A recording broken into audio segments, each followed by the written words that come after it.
সাংবাদিক বন্ধুগণ, আমরা সবাই জানি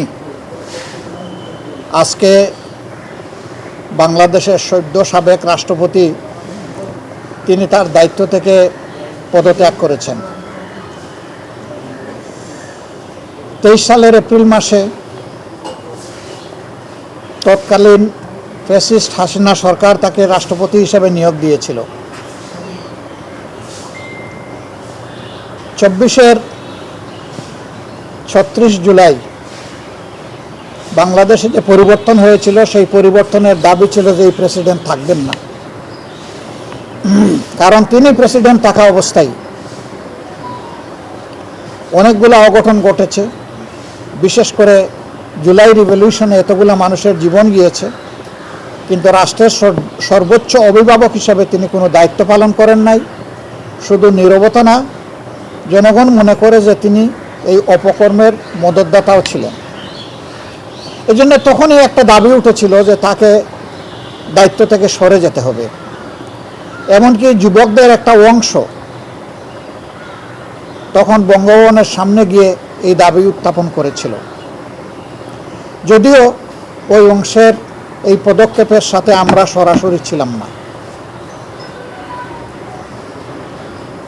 এরপরে আপনারা জানেন যে 5 আগস্ট রাষ্ট্রপতি ভবনে যে মিটিংটা হয়েছিল, 3 বাহিনীর প্রধান ছিলেন, রাজনৈতিক দলের সম্মানিত নেতৃবৃন্দ ছিলেন, আমরা ছিলাম। সবগুলা দল না থাকলেও বেশ কয়েকটি গুরুত্বপূর্ণ দলের নেতৃবৃন্দ ছিলেন এবং সিভিল সোসাইটিরও 2-1 মেম্বার ছিলেন। সেদিনকার আলাপ আলোচনায় অনেকগুলা গুরুত্বপূর্ণ পরামর্শ দেওয়া হয়েছিল। সেই পরামর্শের আলোকেই মধ্যরাতে তিনি জাতির উদ্দেশ্যে একটা ভাষণ দিয়েছিলেন। এই ভাষণে স্পষ্টতই বলেছিলেন শেখ হাসিনা তার কাছে পদত্যাগপত্র জমা দিয়েছেন এবং তিনি তা গ্রহণ করেছেন, মঞ্জুর করেছেন। কিন্তু আমরা অবাক হলাম। পরবর্তী বছর অর্থাৎ 25 সালের প্রথম ভাগে একটি জাতীয় দৈনিকের একজন সম্পাদকের সাথে তিনি কথা বলতে গিয়ে, সাক্ষাৎকার দিতে গিয়ে তিনি পুরো বিষয়টাকে অস্বীকার করলেন। পুরো উল্টা একটা ন্যারেটিভ তিনি নিয়ে আসলেন। তিনি বললেন যে তিনি কোনো পদত্যাগপত্র দেখেনি নাই। তাহলে সেদিন বাংলাদেশের 12 কোটি মানুষের সামনে তিনি যে বক্তব্যটা দিলেন সেখানে তিনি মিথ্যাচার করেছেন, অথবা সেদিন যদি তিনি সঠিক বলে থাকেন তাইলে পত্রিকার সাথে যখন তিনি ইন্টারভিউ দিতে গিয়েছেন তখন তিনি মিথ্যাচার করেছেন। পরস্পর বিরোধী, সম্পূর্ণ পরস্পর বিরোধী দুইটা জিনিস তো সঠিক হতে পারে না। আমি সেই দিনই আমার প্রতিক্রিয়া ব্যক্ত করে বলেছিলাম যে দুইটার যে কোনো একটা মিথ্যা হবে। যদি একটাও মিথ্যা হয়, যে কোনো একটা, তাহলে প্রেসিডেন্ট তার শপথ ভঙ্গ করেছেন। রাষ্ট্রের সর্বোচ্চ মর্যাদার এই পজিশনে থেকে তিনি মিথ্যাচার করতে পারেন না। আমি বলেছিলাম যে তিনি এখন আর এই পদে থাকার নৈতিক অধিকার হারিয়েছেন। আমি বলেছিলাম তার জন্য উত্তম হবে নিজ থেকে সরে যাওয়া। তিনি যাননি। বর্তমান সরকারও তাকে সরায়নি, বরঞ্চ যে মানুষটা স্বৈরাচারের দূষর ছিলেন তাকে সরকার রেখে দিল এবং জোর করে তাকে দিয়েই জাতীয় সংসদের প্রথম অধিবেশনের উদ্বোধনী দিনে আমাদেরকে ভাষণ শোনানোর কসরত করা হলো। আমরা বিরোধী দল তার প্রতিবাদ করলাম। আমরা বললাম যে এমন কাউকে সংসদে ভাষণ দেওয়া ব্যবস্থা করা উচিত হবে না যিনি স্বৈরাচারের দূষর ছিলেন, যিনি গণহত্যার সাক্ষী নন, সহযোগী ছিলেন।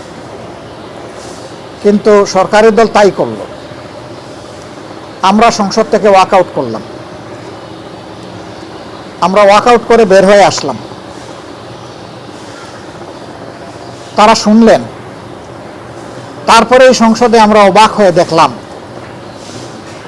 যে 300 সদস্যের মধ্যে, অবশ্য 300 তখন ছিলেন না, 298 ছিলেন, 298 এর মধ্যে 5 জন মানুষও প্রেসিডেন্টকে ধন্যবাদ জানাননি তাদের বক্তব্যে, কারণ তিনি সেই ধন্যবাদ পাওয়ার উপযুক্ত না।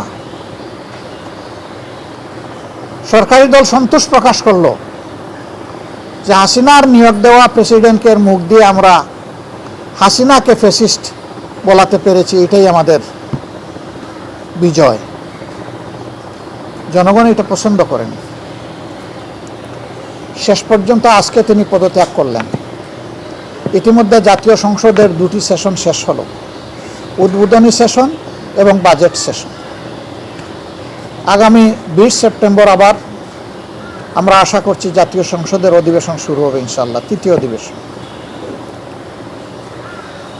দেরিতে হলেও জাতির ঘাট থেকে স্বৈরাচারের একটা কালো ছায়া সরে গেল, এই জন্য আমরা আল্লাহ তাআলার শুকরিয়া আদায় করি।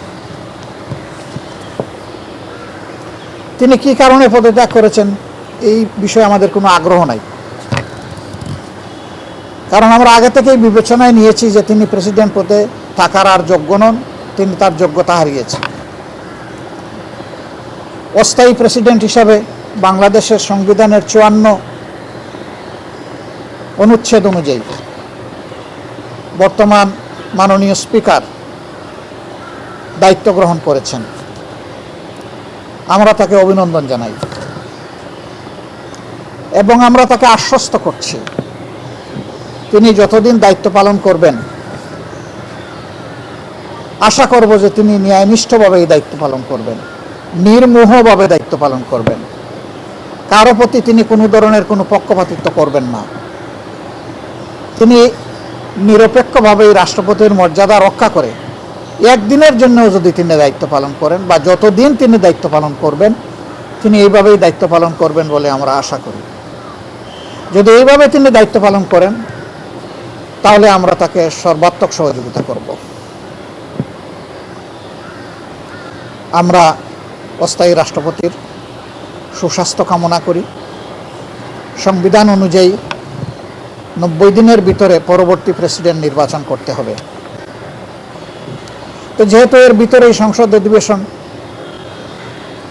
হওয়ার কথা রয়েছে, কাজেই স্বাভাবিক প্রক্রিয়াই হয়তোবা সেই প্রেসিডেন্ট নির্বাচন অনুষ্ঠিত হবে। সময় আসলে আমাদের ভূমিকা কী হবে ইনশাআল্লাহ আপনারা দেখতে পাবেন।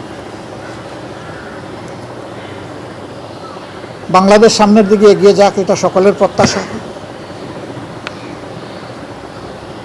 সংবিধান অনুযায়ী যেহেতু তিনি অস্থায়ী রাষ্ট্রপতির দায়িত্বে অধিষ্ঠিত হয়েছেন, এখন হয়তো ডেপুটি স্পিকারের দায়িত্ব পালন করবেন।